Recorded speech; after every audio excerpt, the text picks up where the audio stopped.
Okay, I am recording, so feel free to say something accidental that you don't want everybody to know. Yep. And that's Yep. She said yep. I'm going up the clean route. Well, I wanted to start it. That's refreshing. Because wasn't I so clean today? Yeah. No potty mouth today? No? So But when it got towards the end of the day, and I had not voted a keeper, yes, I got a little bit of potty mouth probably. I expect nothing else. I still am a winner because I know how to pick a good partner, and so that's part of the battle, right? Hey, you've done, I mean, if we had like an Angler of the Year for the last several years, I mean... I've finished pretty good in this tournament. I really enjoy fishing it too. Yeah? It's a really good time. The prizes are awesome, the people are awesome, so it's a good time. Yeah. Well, I mean, your husband's done well in this tournament. You've done well. You've kind of beaten him. Even this year. You know? This year. I didn't get the freebie for women's big bass, but it's okay. Yeah. I can't be too salty. Yeah. Well, you know, if you win everything... So we're sitting here with the winners of the 2026 Warrior Williams tournament, Andy Newcomb and Jessica Swass. And I just wanted to commend Jessica for her commitment to safety by always bringing a life jacket in every tournament. I always bring my life jacket. I always bring my chatterbait box. Captain I Safety. always do a great job with the net. Yeah. She definitely doesn't hit him in the side or let him. That reminds me of a certain somebody. For sure. So how do you do that fish? Is there something I'm missing? Slowly? What'd you say? I'm sorry. What's the secret? What's the secret to netting fish? Oh, picking the right partner is definitely one secret. But just keeping your bait wet. You're talking about netting. Talking about netting. So are you somebody that like kind of lays the net in the water? Or are you like She's more of like a fourth time as a charm type girl. So, yeah, Fourth I was going for the let the fish go for just the swim drama in the then. net thing today, you know, and I was just going to open it and let the fish just swim right in it today. But, you know, he had other plans and he jumped over the net and then, you know, I did a turn and scooped him this way backward. You know, we got him in the net. That's all that matters. Doesn't matter how you get him in the boat, it's just that you got him. It's not like it was a tough day for most of all the people or anything, so I mean, lots of... Tons of big bites. So Yeah, tons of big So bites. it's, you know, a 6-pounder at the boat. It's like, whatever, take your time. I'll take it. How many... Grab him if you want to. Yo, hit him again. Gosh. In fact, you downsize the 8-pound test because you're so Right, confident. yeah. Just take your time. Just let him swim Well, this around. time I'm going to see if I can knock that bait right out of his mouth. How many keepers did you guys catch? 7 or 8, probably. Okay, so yeah. Did you have a good early bite? What? I mean, we didn't leave them. Yeah, how did Okay. the fog affect things for you? Well, we sat here for 2 hours and then we got about 13 miles from where we wanted to fish and had to stop again. But we stopped on a spot that I like to fish this time of year anyway, and we did catch it 3 times. So that was probably a good thing that we had to stop there. Yes. I've done that before. It was like a last-minute decision for Andy. As we were literally getting ready to idle out, he was like, in his brain it clicked something. He was like, we're going to go here and we're going to do this. You know, so just...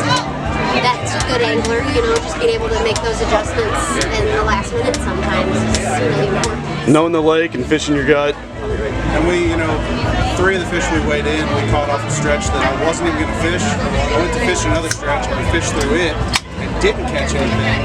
And I caught one 14.5-inch Kentucky. And I was like, you know what, if he was there, then let's go ahead and keep fishing down this stretch, because it was like floats behind docks and stuff, and there's quite a few through there. So we just kept fishing, ended up catching a 3 1/4, another 3-pounder, and a 2.5-pounder. Wow.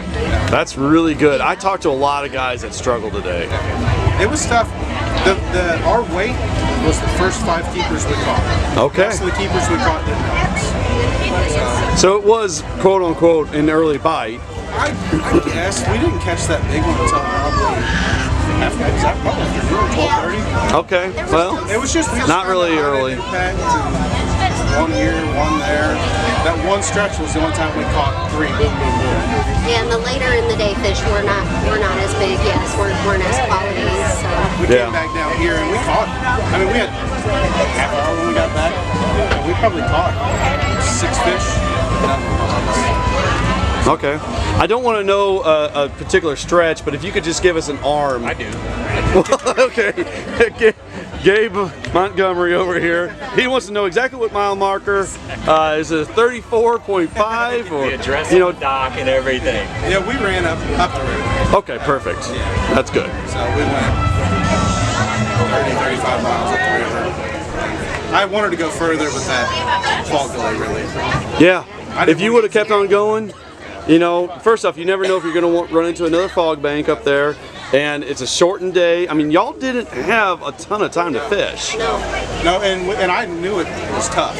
So I told her, like, we really need every minute we can get. So catching that one right off the jump in that part of the lake, I was like, you know what, maybe we don't. And so we kind of set coaching that we were gonna. And we were in the fall. Now, shad has been, you know, at some coves, shad are just like, wow, there's a million shad. Like was that a factor for you guys, or were you guys ignoring that? Not really. So they're not really, like today they didn't really flip it on the surface much until the afternoon. So you really didn't know shad were in an area until you got there and started fishing and spooked some or whatever. I wasn't really looking for live scope, but I'm sure if guys are fishing deeper, you can see them on live scope or whatever. But I pretty much ran stretches of the lake that I know are good. So, that's good. Is there a certain bait? caught every one of them on a half-ounce black and blue. Okay. Apex tackle, black and blue. Nothing fancy. I don't do fancy stuff. I'm not a fancy guy. We didn't throw any fuzzy dice. Like, we went and flipped a jig at both docks all day. I never heard of a black and blue jig before on Lake of the Ozarks. That's a new one to me. Reinventing the wheel. So what depth ranges were you concentrating on? 0 to 0 to 3, 4 feet. Okay. Shallow. Sure enough, mud all day. You know, it sounds easy, but it's not easy. You know. Not very many bites to be had. You know, the week after the big bass match was tough. Just got lucky and caught a big one. Otherwise, we would have been right there with everybody else. Roll down here. Yeah, just we didn't lose him. try to knock him off. Or is it? Yeah, it's not exactly the first big one you've caught here on Lake of the Ozarks either. Are you a chunk or a crawl type of guy this time of year? Particularly a crawl. That big cave creek. Big skips for days. But yeah, I'll throw a choke like early in the year, like when the water's cold. I'll throw a choke. Throughout the summer and fall, I'll rather crawl. Because you were seeing, what was the water temps you were seeing? Mid-70s maybe? You didn't even look. Yeah, it's been like 76 to 70.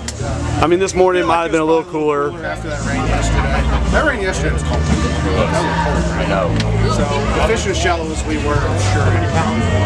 I would guess around 70. Yeah, if you were up a little bit, did you guys practice a lot? I mean, or did you? We got up Thursday with me and I went yesterday. And then I went a day with Justin too. Had a good day of practice when I went out with Justin. And up and down the day we went out, but it's alright. Still rolling stuff out even if you're not catching in practice. So. I went way up the river yesterday. Just thinking we're going on a red oak, I might as well. And he's good, but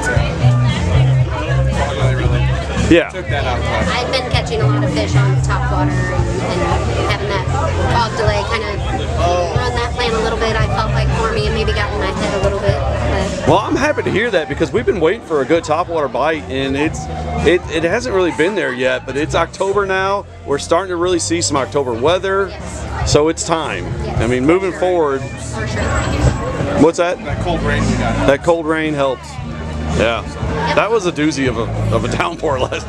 It'll get there. It's close. I mean, it's still not. I mean, early October can be good, but it's still not really topwater time. I don't think. You know, that's more late October for me, early November, early December. So, Okay. Well, what tournaments do you have coming up? I got the Toyota Championship in Grand. All right. Really, that's the only one I've been thinking about. There's probably, I'm fishing the AFCO one tomorrow. Really, my mind's been on Grand. All right, Grand. And then we're going to see you back at the Missouri Invitational. I'm so glad. I'm so glad that's happening. I was sick last year, and I thought I missed the last one. So. You're close. What's one thing that you learned from fishing with this guy over here? To just like fish what you're confident in fishing, you know. Don't try to do something crazy, you know. Just put the bait in your hand that you feel good with and chuck it out there. You know, don't read into some of it too much, you know. He's a lot like fishing with my husband, honestly. They have very similar fishing styles, so I do enjoy fishing with Andy because I feel comfortable, you know. It's mostly just about putting it where they live, especially on the lake. There's enough fish. Yes, it's top pressure, but there's enough fish in this lake that there's probably going to be fresh ones out wherever you're fishing. So you don't need to get too crazy with baits or anything like that. Just put it where they live. That's super solid advice, because a lot of times when you're struggling out there, you're digging through the box for that magic bait. That's me. I'm like, okay, what should I try next? What's, you know, get this other color out. You know? You're still skipping that light. All right. That's all I got. Yeah, appreciate your time. Congratulations. Thanks, guys.